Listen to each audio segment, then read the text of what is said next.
Hello guys, welcome back to our channel. तो ज़्यादा bore ना करते हुए सीधा आपको टॉपिक पर ले चलते हैं कि आज जिन पर्सन के साथ हम वार्तालाप कर रहे हैं उनका नाम है गंगाधर सिंह पूनिया।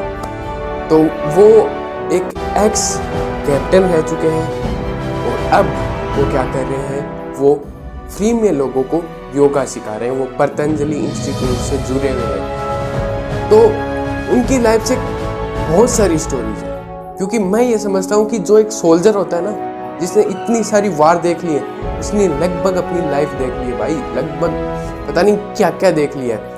तो उनकी लाइफ से बहुत सारे एक्सपीरियंसेस हैं। उनकी आप एज एक्सेप्ट नहीं कर पाओ, क्योंकि उनकी एज है 84 ईयर्स, लेकिन वो लगते हैं एकदम यंग, क्योंकि वो योगा से जुड़े हुए हैं। He is fit and fine.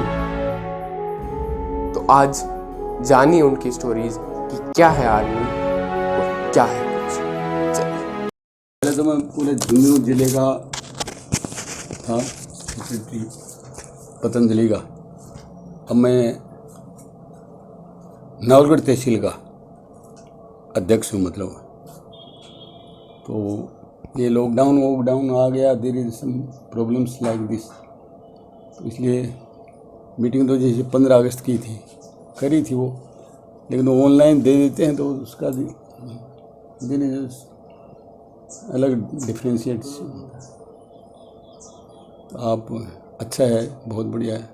मेरे को तो बहुत खुशी हुई कि भाई ऐसे ऐसे कई लड़के कई आते रहते हैं, लेडीज़ वगैरह साहब मेरे तो ये बीमारी है, तकलीफ़ है वगैरह, और है एडी में दर्द है, तो मैं उसको भाई बता देता हूँ भाई कुंवार पाठो है अपना, उसका पट्टी वट्टी बांधो है सब, मतलब डोमेस्टिक कैजुअल, मतलब उनको ट्रीटमेंट मिल जाता है।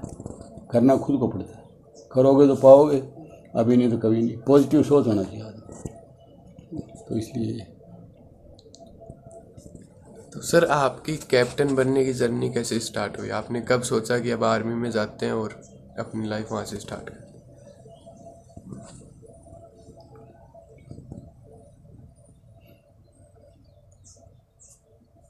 पहले तो इनको मैं, जैसे मैंने कहा था ना, पहले मैं राजस्थान शिक्षा विभाग में था जब मैं पोदार कॉलेज में पढ़ता था।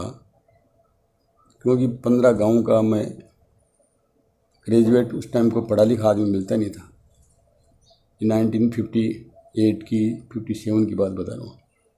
फिर मेरे को सीधा ही वहाँ से शिक्षा विभाग में मेरा सिलेक्शन हो गया। झुंझुनू गया, पैदल 40 किलोमीटर गया और वापस 40 किलोमीटर होने का वापस आ गया। तो 1958 में मैंने ज्वाइन किया था शिक्षा विभाग को, और 11 जनवरी 1964 में मेरे छोटा ब्रदर था, उसको मैं भर्ती कराने के लिए गया था। मैं तो यहाँ बाय गाँव में, मतलब यहाँ हेडमास्टर था उस टाइम इसी। तो वो डॉक्टर ने उसको अनफिट कर दिया, लेकिन उसने कहा कि आप यहाँ खड़े हो जाओ। मैंने कहा नहीं मैं तो कैप्टन मेडिकल ऑफिसर था, उसने कहा कि भाई आप हो, तो बोला आपको हम वैसी जगह भेज देते हैं, अच्छा है आप। तो ठीक है भाई, मैंने सोचा यार चलो खड़ा होना मेरे क्या उसको, तो उसने मेरे को कर दिया। फिर मैं यहाँ आकर के यहाँ मेरा विचार चेंज हो गया। ये जनवरी की बात थी, मैं गया ही नहीं। तो वहाँ इमरजेंसी थी, 1962 का वार शुरू हुआ था। तो क्या है कि क्या किया जाए, ऐसे इंक्वायरी की। तो बोला 6 कई लेक्चरार थे यहाँ इधर सियोल में और मैं वहाँ सब चले। तो आर्मी की, मतलब दोबारा पुलिस आई, फिर दोबारा आया है। कहने का तात्पर्य कि मेरे को जाना ही पड़ा आर्मी के अंदर। कि बोले हम आपको ऐसी जगह भेज देंगे, आप वहाँ इंडिया में एक ही कॉलेज है, army education college Pachmarhi MP के अंदर, वहाँ। तो मैं वहाँ चला गया। जाने के बाद जैसे इन्होंने कहा स्टार्टेड, तो मेरे को उस टाइम एज देखो, मेरी 27 साल तो उम्र थी। 3 मेरे लड़के हो गए थे। लेकिन उन्होंने मेरे को एक साइकिल दे दी, आप डाक वाक का काम करा, कोई ट्रेनिंग ट्रेनिंग कुछ नहीं, इमरजेंसी पीरियड था। फिर मैं 2-3 महीने वहाँ से था, तो वहीं से फिर मैंने भाई मैच्योर था, जहाँ गया 3 साल वहाँ रहा, उसके बाद में भी नंबर आता रहता है। डिफरेंट सब जगह हम जाते आते रहते थे भाई, कभी पोस्टिंग होगी यूपी में, बद्रीनाथ में रहे, और जगह जगह मतलब जहाँ जहाँ आफ्टर 2 या 3 ईयर्स मतलब हमारी पोस्टिंग होती रही साथ में, मतलब ऐसे। तो वो धीरे धीरे धीरे मतलब 10 साल में मेरे को मतलब क्या है कि नायब सूबेदार बना देते हैं ना। एक बार पहले तो I was a sergeant of the time, मतलब हौलदार था, हौलदार इंस्पेक्टर बोलते हैं इसको, और उसके बाद में नायब सूबेदार, फिर आफ्टर दैट सूबेदार। और जहाँ भी गए वहाँ एक तो मैं रेसर था, मतलब 10 किलोमीटर की दौड़ होती थी, 1 किलोमीटर की तो हर हफ्ते होती थी, और 10 किलोमीटर की दौड़ महीने में, और फिर मैराथन रेस जो होती है 26 किलोमीटर की, वो रोड वो भी मैंने वहाँ मतलब पूरे आर्मी का जो एरिया जो होता है उसके अंदर सेकंड आया हुआ था मेरा नाम। 26 किलोमीटर मतलब 50 किलोमीटर हो गए, 26 माइल का। ऐसे ऐसे जहाँ जहाँ उसकी अच्छी मतलब परफॉर्मेंस मिलती है तो उसको फिर वो धीरे धीरे सूबेदार से वो ऑलरेडी बना देते हैं, मतलब उसको। तो इस कारण से वो मतलब रिकमेंडेशन अफसरों, कमांडिंग ऑफिसर वगैरह उन पर डिपेंड रहता है। अच्छा काम किया। रिलीजियस टीचर होते हैं आर्मी के अंदर, हम एजुकेशन के हैं, वो रिलीजियस टीचर हैं जिसको धर्म गुरु बोलते हैं। वो जब छुट्टी छाटी आती तो मैं एक जवान को रख लेता था, सीओ साहब बोला आपको साहब उनको, तो मैं I was in Sikkim of that time. तो उस टाइम उन्होंने क्या किया कि अपना वो जवान दे दिया, और वो मैं घंटे की टाली वाली आनाते रहो करते रहो वगैरह। इस कारण से अलग अलग उन्हें मतलब रिटायरमेंट में वो रिकमेंड करते हैं, तो आर्मी से आ जाता है, मतलब नंबर आ जाता है, हो गया। ये हमारी लाइफ का है। मतलब वो आपने कहा ना भाई कैसे बने, तो अलग अलग इसमें लंबी थोड़ी, ये तो लंबा 30 साल की नौकरी करता है आदमी, तो उसमें तो कहीं गलती होता है तो आर्मी वाले नहीं छोड़ते। तो सर आप किस एज में लगे थे आर्मी में?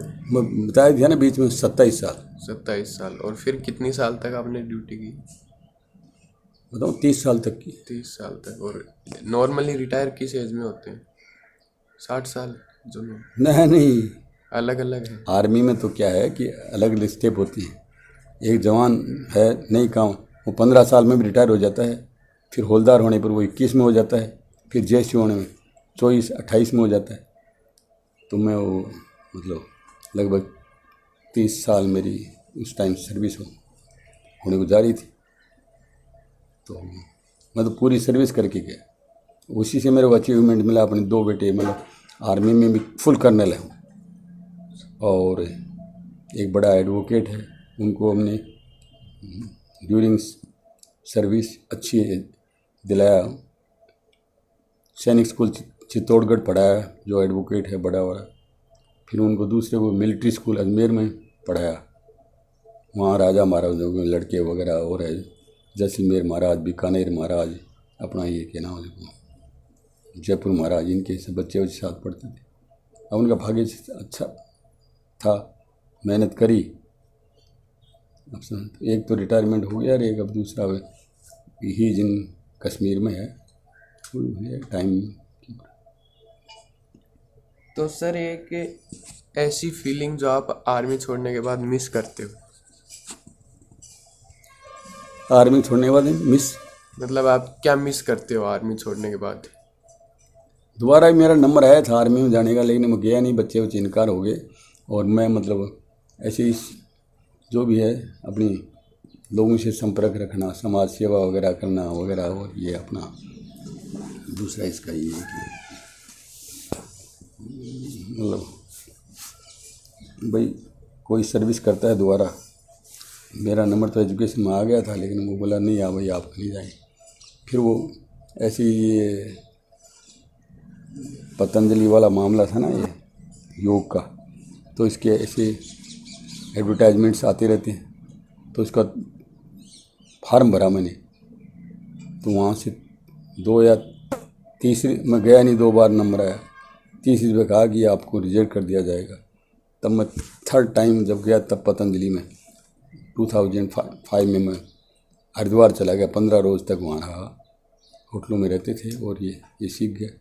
तो काफ़ी फिर सालों ये कैंप लगाते रहते थे। झुंझुनू ज़िले में झुंझुनू में लगा दिया, आदर्श विद्या मंदिर में लगा दिया, कभी चिड़ावा में, कभी मतलब ये उधर खेतरी साइड में लगाया, मंडावा में लगवाया, और नौलगढ़ में जब जगह जगह फिर मैं इंडिपेंडेंट खुद ही मैं करता रहता था। हमारी स्कूलें जहाँ भी है, फिर ये रहता ठीक है ठीक है, अपना टाइम पास होता रहता।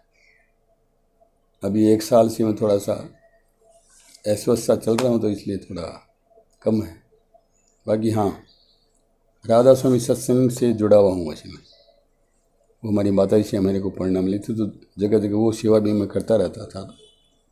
जयपुर में रहता था तो पहले तो जयपुर में अम्बावाड़ी मेरा घर है, और वहाँ से I was settled down in 1975 में ही जयपुर मेरी श्रीनगर से वहाँ जयपुर पोस्टिंग हो गई। तो 76 में मैंने वहाँ एक मकान सा बना कर रहने लग गए। और रिटायरमेंट के बाद में भी 91 में जब रिटायरमेंट हुआ, तब उसके बाद में भी मतलब हम काफ़ी रोज़ मतलब कई काम करता रहता था वहाँ। फिर 2002 में फिर यहाँ पर आ गए। ये मकान मैंने आकर के बनाया, और अभी आराम से रहते हैं दोनों, उनकी मम्मी और हम दोनों। बस अपना टाइम पास हो जाता है वहाँ की। कोई काम बताता है तो काम करते रहते हैं। तो सर, अगर किसी को आर्मी ज्वाइन करनी है तो उसको क्या बातें ध्यान रखनी चाहिए? आर्मी ज्वाइन करने के लिए तो आजकल थोड़ा सिलेक्शन मतलब हार्ड हो गया। पहले तो उसको इनिशियल में ही उसको रेस के लिए सुबह उठ जल्दी उठे, 4 बजे उठ करके दौड़ने के लिए जाए। तो फर्स्ट ऑफ ऑल मतलब उसको क्या है कि वहाँ फिजिकली फिट चाहते हैं। दौड़ जब जाएगा कहीं भी, कोई वैकेंसी आती रहती है, झुंझुनू की भी आती है, सीकर की भी आती है, राजस्थान, जयपुर जो भी। तो उस टाइम क्या है कि आदमी को ये दौड़ सबसे ज़रूरी है। सबसे पहले दौड़ में निकल जाता है आदमी। दौड़ने के बाद में उसको फिर जो फिट हो जाता है, तो उसका टेस्ट वेस्ट बॉडी का सारा हाइट है, उसकी वेट है, समझा, ये सब चीज़ें। फिर उसका मेडिकल होता है, और मेडिकल होने के बाद में उसकी फिर रिटन एग्जामिनेशन होती है। आजकल रिटन एग्जामिनेशन होगी, उसमें जब उसकी जब मेरिट बनती है, मेडिकल में भी फिट हो गया वो और रिटन में भी आ गया, फिर उनकी वैकेंसीज पर डिपेंड होता है, तो उसको आर्मी में ले लिया जाता है। अलग अलग एज होती है, 18 साल 21 साल के बाद में नहीं लेते। फिर अलग अलग क्लर्क साइड है, उसमें 25 होता है। अलग अलग कैटेगरीज होती हैं, अलग अलग। लड़के जो अफसर बनते हैं वगैरह, उनकी 25 साल तक होती है। CDS बोलते हैं, कंबाइंड डिफेंस सर्विसेज है जिसका। तो उसके अंदर written examination twice in year, साल में 2 बार होती है। हम अपना आराम से मतलब पास हो जाता है। वहाँ अलग अलग बोर्ड हैं इनके, बेंगलोर में है, इलाहाबाद में है, भोपाल में है, और इन जगह जगह वहाँ जाते हैं। तो उनमें है तो टफ, लेकिन फिर भी अच्छा है, बच्चे निकलते रहते हैं। तो ऐसा मतलब। तो सर, आर्मी की आप सबसे अच्छी चीज़ और एक सबसे बुरी चीज़ क्या बताना चाहोगे? अच्छी बुरी क्या बेटा, मैं खुद मेरे लिए बता रहा हूँ आपको। मैं तो वहाँ आर्मी में भी इतने साल, 30 साल लगभग सर्विस करी, कभी चाय नहीं पी मैं। लोग वहाँ मेरे को बहुत पूछते हैं, यार आपने चाय नहीं पी, कमाल का आदमी था। वहाँ तो दुनिया दारू शराब वगैरह पीती है, ये हो रहा है। मैंने कहा क्योंकि मैं उस एज में गया था कि मेरे ऊपर कोई असर नहीं हो सका। मैच्योर जब होता है उस टाइम क्या है कि आदमी के ऊपर उस पर रंग चढ़ जाता है। अब मैं तो मतलब उस एज में गया, इमरजेंसी पीरियड था, उसमें 30 साल तक जा सकते थे मैं 27 ही का था। इसलिए क्या है कि अच्छा ही मतलब क्या है कि देखो, जैसे आदमी जिस संगति में रहेगा उसका वैसे ही उसका असर तो पड़ता ही है। अच्छी सोसाइटी में आप जाओगे, society makes a man perfect. अच्छी सोसाइटी में जब जाओगे तो आपको मतलब ये नहीं है कि आगे अच्छे पॉइंट्स मिलेंगे, और जैसा मतलब पॉजिटिव सोच रखने वाले और अपने जो कमांडिंग ऑफिसर्स वगैरह जो सीनियर होते हैं ना, उसमें डिसओबे कभी नहीं करना चाहिए आदमी। ये नहीं है कि मैं ये काम मैं नहीं करूँगा, नई आर्मी में नहीं होता है। यदि अफसर कोई ऑर्डर्स देते हैं इंस्पेक्शन टाइम, वो सोच समझ करके देते हैं। इस कारण से यही है, आर्मी में कुछ बहुत अच्छी यदि आदमी लेना चाहता है तो बहुत अच्छी सर्विस है, और अपना खुद का अपने परिवार का कैरियर बनाता है।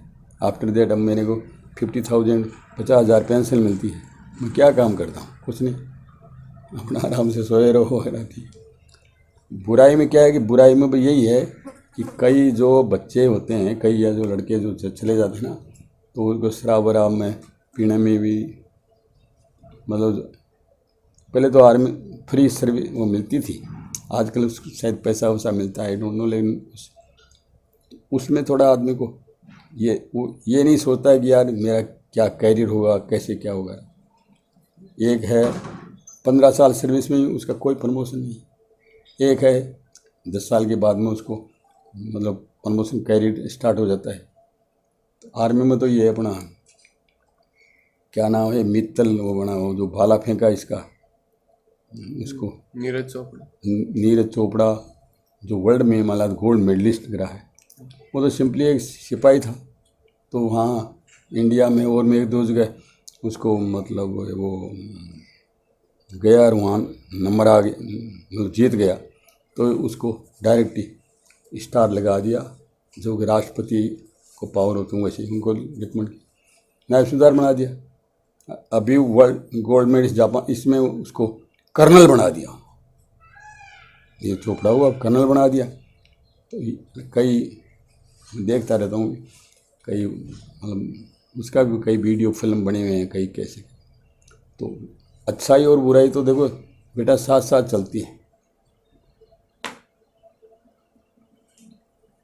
तो सर अभी जो अफगानिस्तान में सिचुएशन है उसमें क्या बताया जा रहा है कि अपने जो वहाँ के सोल्जर्स थे उनका मोराल बहुत डाउन हो गया था, उनको सही से सपोर्ट नहीं किया गया था। तो क्या सर आप भी अपनी आर्मी में ऐसा कुछ फील करते हो क्या कि अपनी सोल्जर्स का कभी मोराल डाउन होता है और फिर वो कैसे उससे बाहर आते हैं? देखो ऐसा है, दो तो 65 का वार पाकिस्तान का और 71 का वार बांग्लादेश का, मेरे भी मेडल है मेरे पास में उनके। वो टाइम में I was there of that time. उस टाइम तो मैं उधर था पाकिस्तान वाले टाइम में, नेफा साइड में उस टाइम। फिर बाद में आर्मी वाले को मूव करवाया था तो उधर चले गए, और 71 के वार में थे शायद हम, दोबारा ये सेक्टर के पास में ही थे। तो मैं आई वाज एक आर्मी एजुकेशन कोर होता है, AEC बोलते हैं इसको, आर्मी एजुकेशन कोर, और उसकी एक ही कॉलेज है पंचमढ़ी में। वो हमारे को एट द टाइम ऑफ, हम लड़ाई नहीं लड़ाते हैं, कमांडिंग ऑफिसर अलग अलग ड्यूटी दे देते हैं, अलग अलग ड्यूटी दे देते हैं कि भाई कि आप वहाँ काम मतलब कर रहे हो तो जवानों को आप सप्लाई करो, मतलब अपना राशन वगैरह। तो हम राशन एक ड्राइवर ले लिया, गाड़ी में खवा लिया, और हम वार टाइमिंग में हम उनको वो ड्यूटी करते हैं। जब सायरन वायरन जब बजते हैं वगैरह, और तब वो ट्रेंचेज खुद करके रखते थे, उसके अंदर घुस जाते थे। अब वो सायरन चला जाता, भाई पाकिस्तान का जहाज आ रहा है या ऐसे अलग अलग, मतलब वार टाइम में अलग सिचुएशन होती है। और बाकी तो बहुत अच्छी सर्विस है। जवान को मोराल को डाउन नहीं होने देते हैं। संडे को जाओ, गाड़ी ले जाओ उधर, वहाँ टूरिस्ट प्लेस है, वहाँ अपनी फैमिली भी रखते हैं, उसके अंदर आराम से जा कर के घूम घाम करके आए। तो मोराल जो कई हैं, देखो डिसपॉइंटेड तो हो ही जाता है आदमी, लेकिन उसके लिए आर्मी वाले यही सोचते हैं कि ऐसे तो बहुत हेल्पफुल नेचर के कई गलत काम करके आ जाते हैं, किसी का मर्डर कर दिया, किसी का कुछ कर दिया, उसमें भी आर्मी वाले हैं उसको CO कमांडिंग ऑफिसर्स बहुत मतलब जवान की मदद करते हैं।